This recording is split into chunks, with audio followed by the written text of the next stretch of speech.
It's the breakfast on PlusTvAfrica. It's time for Off the Press. Opunabo Inko-Tariah, a public affairs analyst, is on standby. He joins us every Mondays, all things being equal. It's good to have you join us this morning.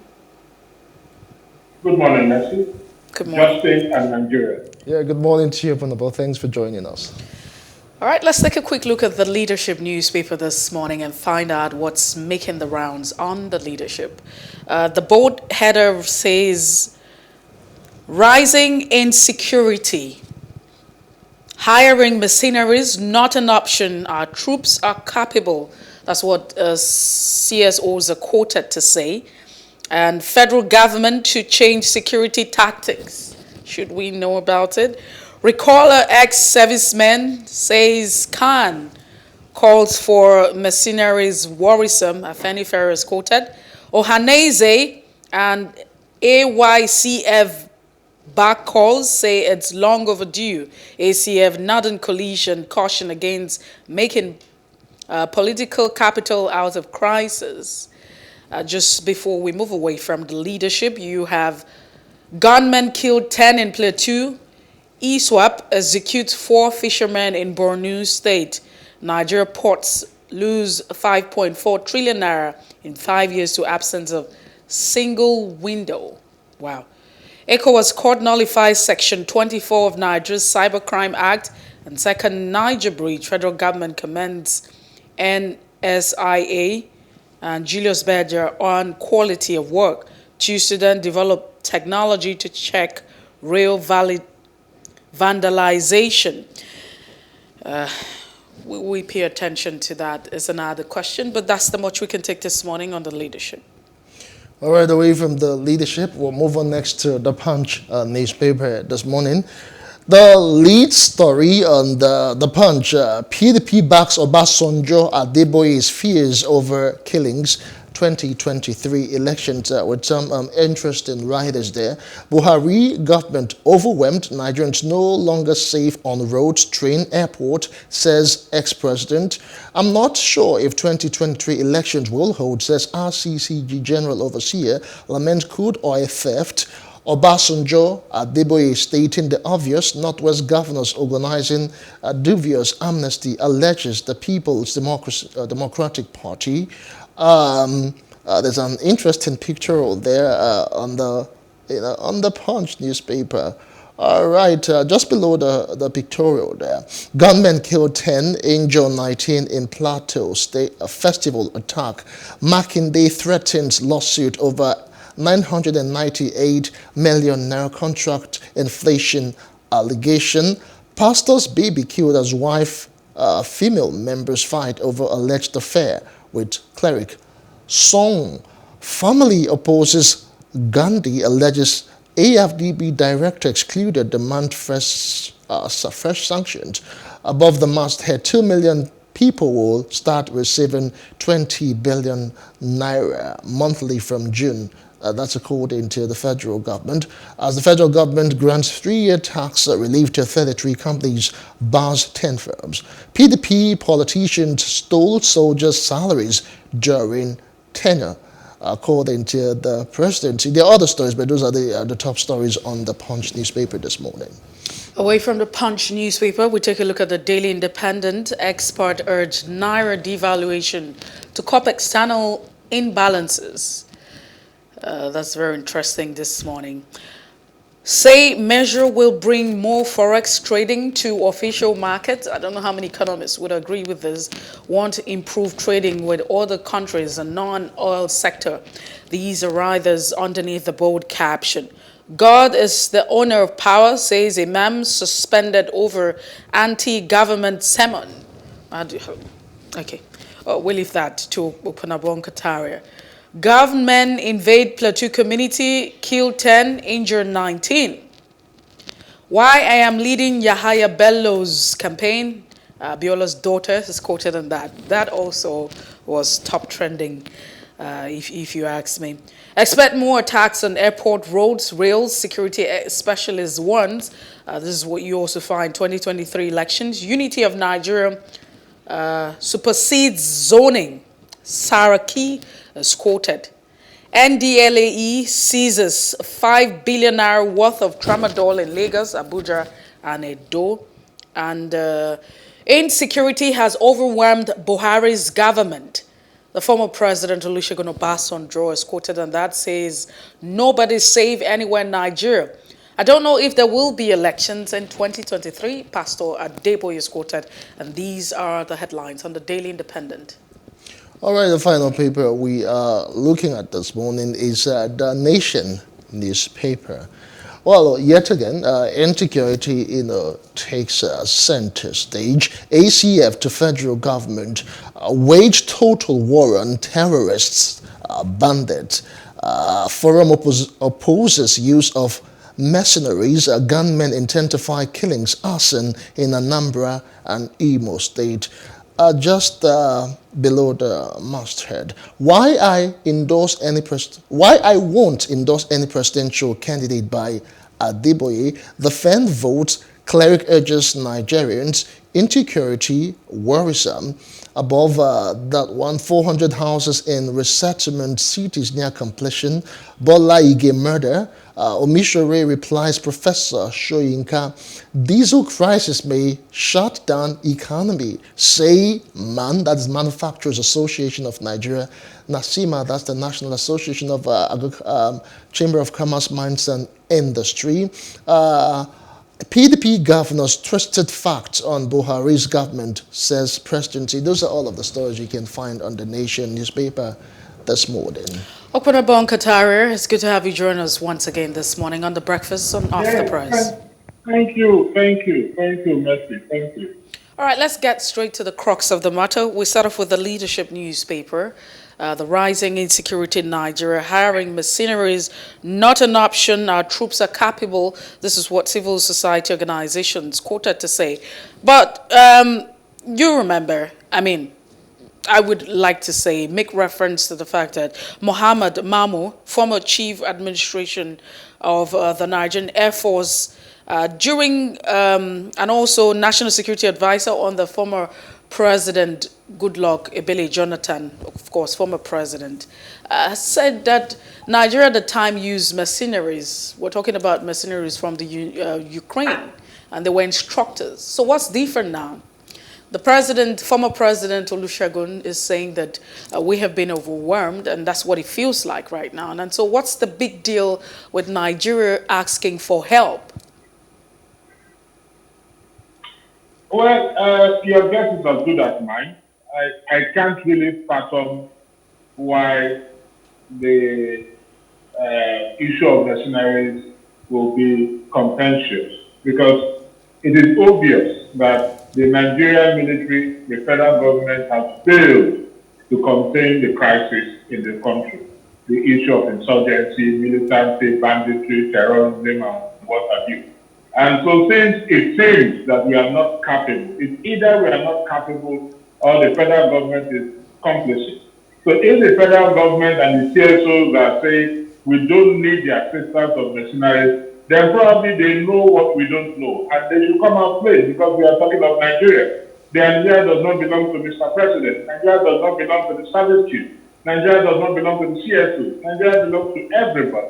And so if you're saying that we don't need mercenaries, because Nigerians are saying invoke the assistance of these mercenaries, it's obvious that we are being overwhelmed. And the federal government or the CSOs are saying no, then they are complicit, which means they know what it takes to contain the issue of banditry and terrorism, but they don't intend to use it. They don't intend to employ whatever it takes to end this terrorism in this country. And that's why they are, because they believe that whatever the mercenaries will come in to do, they can do or even do better. If you can do or even do better and you fail to do, what does that mean? You're complicit. You have an ulterior motive. So if you ask me, this is not the first time. I believe under the Jonathan administration, we had mercenaries, we invoked the assistance of mercenaries. I think so. And this was the same government that criticized that administration for so doing. This was the same government that even wrote to South Africa not to supply Nigeria, sell arms and ammunition to Nigerian government. That they were going to use the arms and ammunition, during the 2015 general election. And today, the same country is buying out ammunition to contain this crisis. Sadly, this government has purchased so much, spent billions on arms and ammunition, yet there is little or nothing to show for it. Even the present service chiefs, including the late chief of army staff that just died, that succeeded Buratai, and the NSA confirmed that there is nothing to prove that the money allocated for the purchase of arms and ammunition were used prudently and for that very purpose, because they don't have the arms and ammunition that ought to have been bought. So what does that tell you? That's why I say this government is complicit. And this is the same government that rewarded the mediocrity and inefficiency and ineptitude of the service chief with ambassadorial appointment. So if they are saying no, that right now we cannot invoke the assistance of these mercenaries, then I can tell you that the government and the CSOs know more than we know, and unfortunately, this is the country, like I said earlier on, the tenuous migrations of Nigeria has never been this threatening in the history, not even before the Civil War. Not even before the Civil War. But today, if we are able to sustain it to this point because of the level of awareness, education, and so on. If this had happened, 50% of this had happened before the Civil War, I don't think we'll even have a country called Nigeria today. So the CSOs, I strongly disagree with them, or if they should come on air. It is not just by saying we don't need mercenaries, we have what it takes. Come and prove. Come and prove. Unless they are saying, again, the CSOs are also saying, accusing the government that the government is complicit. Then don't just say we don't need it. Come out and say we don't need mercenaries because we have what it takes to contain it, but unfortunately this government is complicit. Then that is clearer. That is quite understandable. But coming to tell me that we don't need, well, I've not gone to the meat of what you said. It's just the headline, so I don't really know what the body is telling us. But the truth about it is that if they say we don't need mercenaries, then which means the government is complicit, which means the government is not willing to share inertia on the part of government, which means the government is not willing to address this situation. Basically, because this is a government of northern extraction, and those within this mayhem are northerners. If we are going to discuss the issue of the imam, I'm also going to address that. But if we're not going to discuss it, please let's address it right now. Because look at what they did to IPOP. Look at what they did to the Northeast. What has IPOP done? What has Northeast done? But look at the thick blows to which they are treating these animals and criminals in the North. This government is completely complicit. Completely complicit. All right. Look at the man. I listened to Justin. Justin said religion, although he eventually capitulated to superior argument, but he said initially that religion really had no role to play. If I misquoted you, I'm sorry, but I'm talking about understanding that we really have no role to play. But I strongly disagree. Why? Because religion is not just a thermometer that records events and places, like you have in the Bible and in the Quran. No, it is a thermostat that transforms the mores of the society. And so religious leaders will be ready in their duty. Should they not speak up anywhere in the world, the religious bodies are the ones in the forefront of emancipation, of good governance, and what have you. All right, so Opunabo. They're criticizing the man.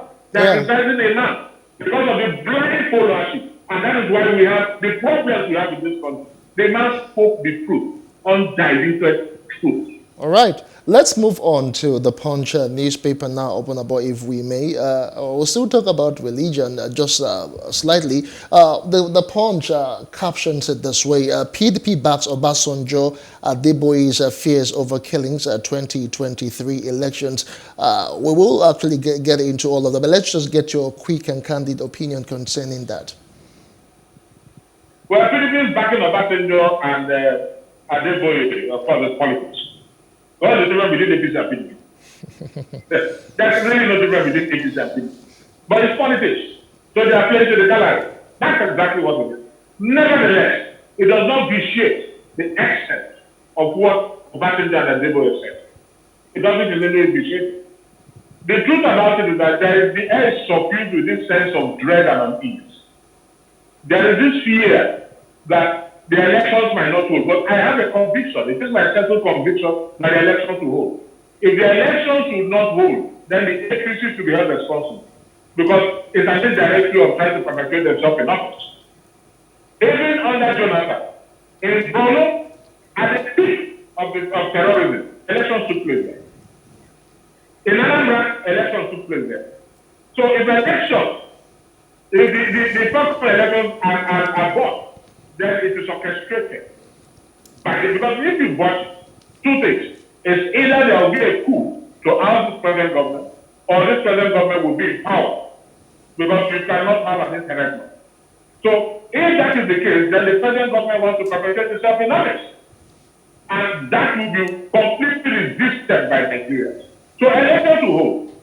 I want to still the fears of Nigeria that elections to hold. And also call on Nigeria that should there be any postponement, even by 1 day, as against the constitutional provision, then we should all rise.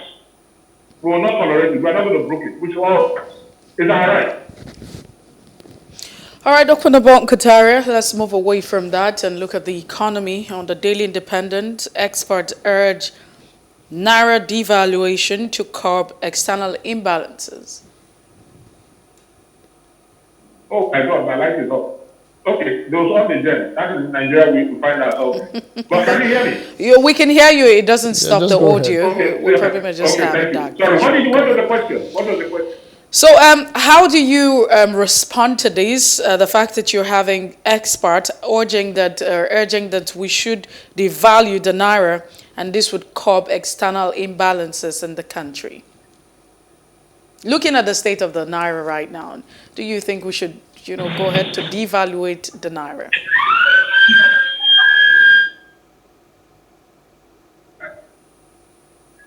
Sorry, they keep changing over. I told them not to change over again. They don't respond. All right, so maybe we will definitely connect with you as soon as we're able to have some stability. No, I'm okay. Go ahead. I'm okay. All right, so right now on the Daily Independence, the banner caption says that experts are urging that the naira should go through a devaluation, and this would curb the external imbalances that the country might be faced with.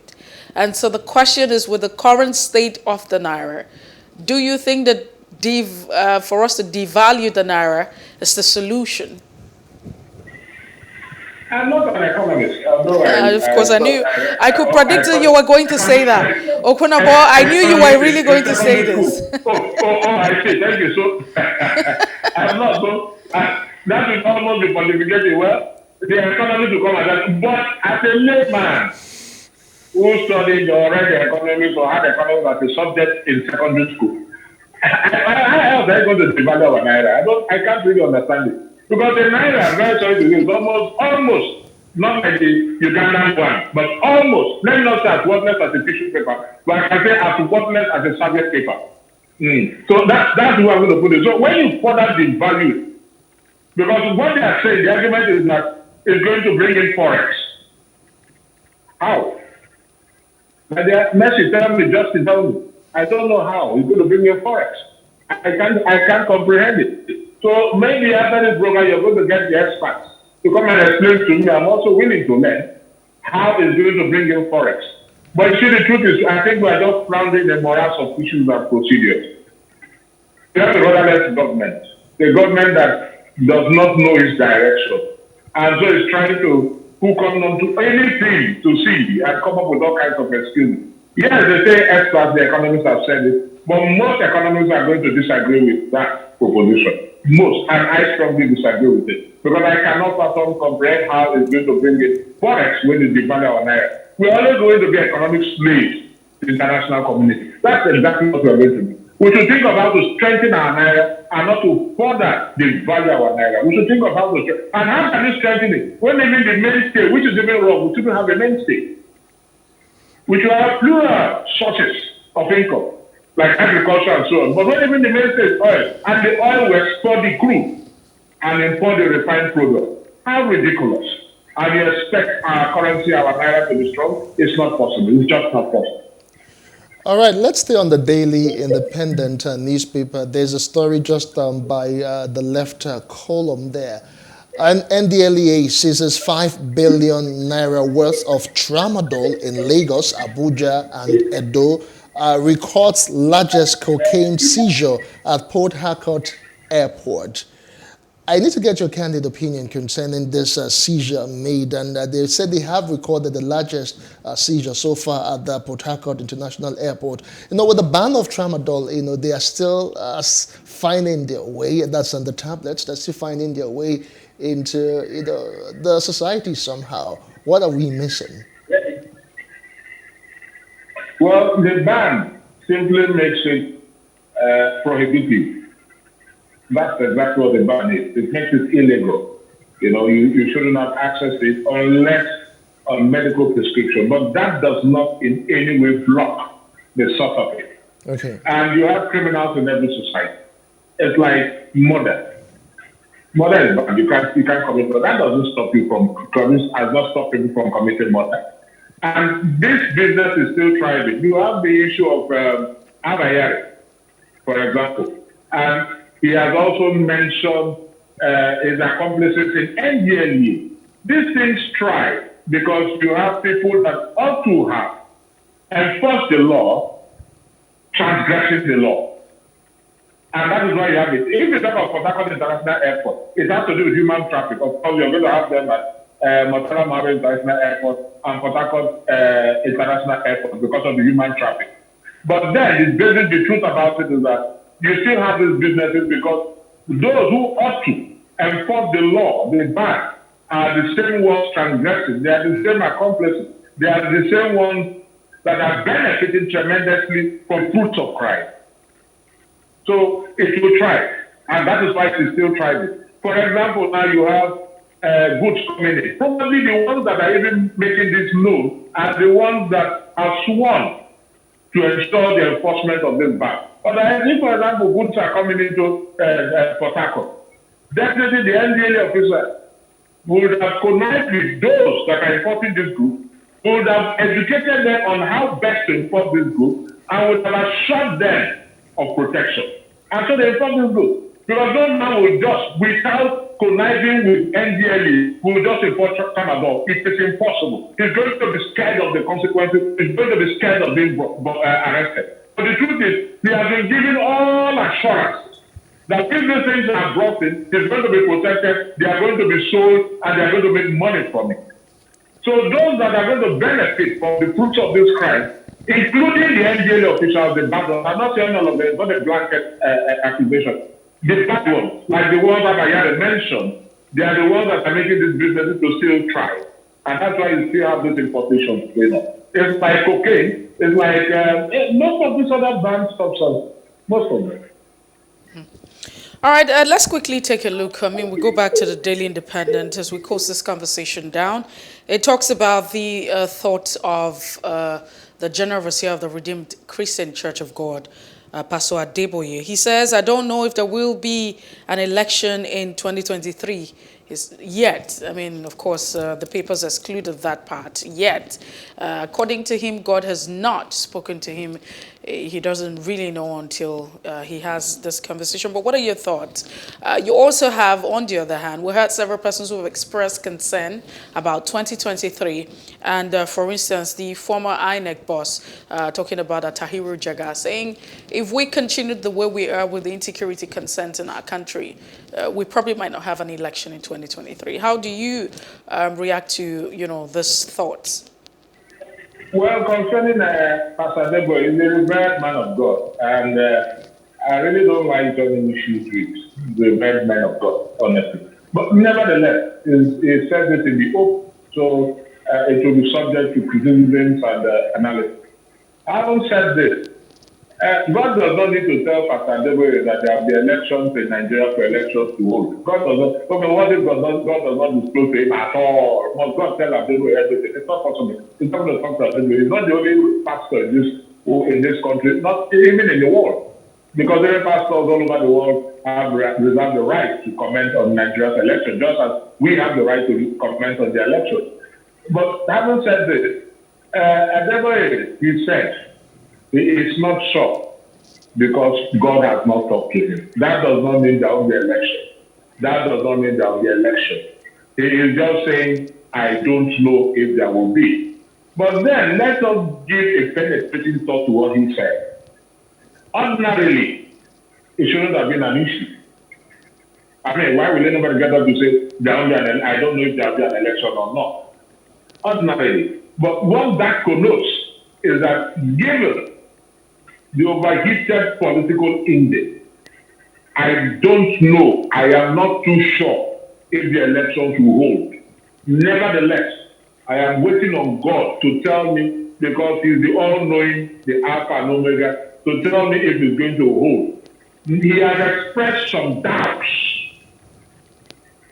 When you take under advisement all the stabilities in the country, he has expressed some doubts. And the only time he will be sure if the election will hold is if God talks to him.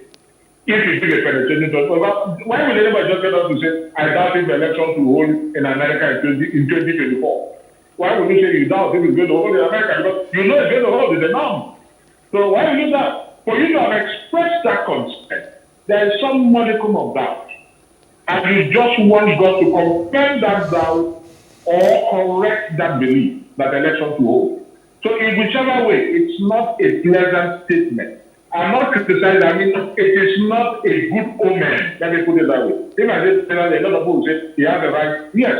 I am also not blaming him for making that statement. But the truth about it is that he has told Nigerians, I have my doubts.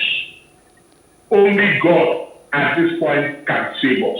That's my interpretation of it. And in terms of Jiga, in the case of Jiga, he is expressing the fears. It's just the way every Nigerian will express his fears. Because when you consider what is going on in this country, you begin to wonder if there will be, they are talking about an election. Some of us are even scared if there will be in Nigeria in 2023. So that goes beyond election. There has to be a country for us to have an election. So the question is, will there be, now that they started banning imams, will there be Hausa man banning Hausa man for condemning a government that has failed in all ramifications? Will there be conflict of interest? So will there be, if that man is killed tomorrow, what will that lead to? You see, these are the issues. So we have thought, will there be a Nigeria? Before we talk about, will there be an election? All right. Thank you so much. There will be a Nigeria. Hopefully, we pray there will be a Nigeria, because that's the only country that we do have. Thank you so much, Opunabo Inko-Tariah, for your thoughts on Off the Press today. We do appreciate them. Thank you for being part of the show. We appreciate your time.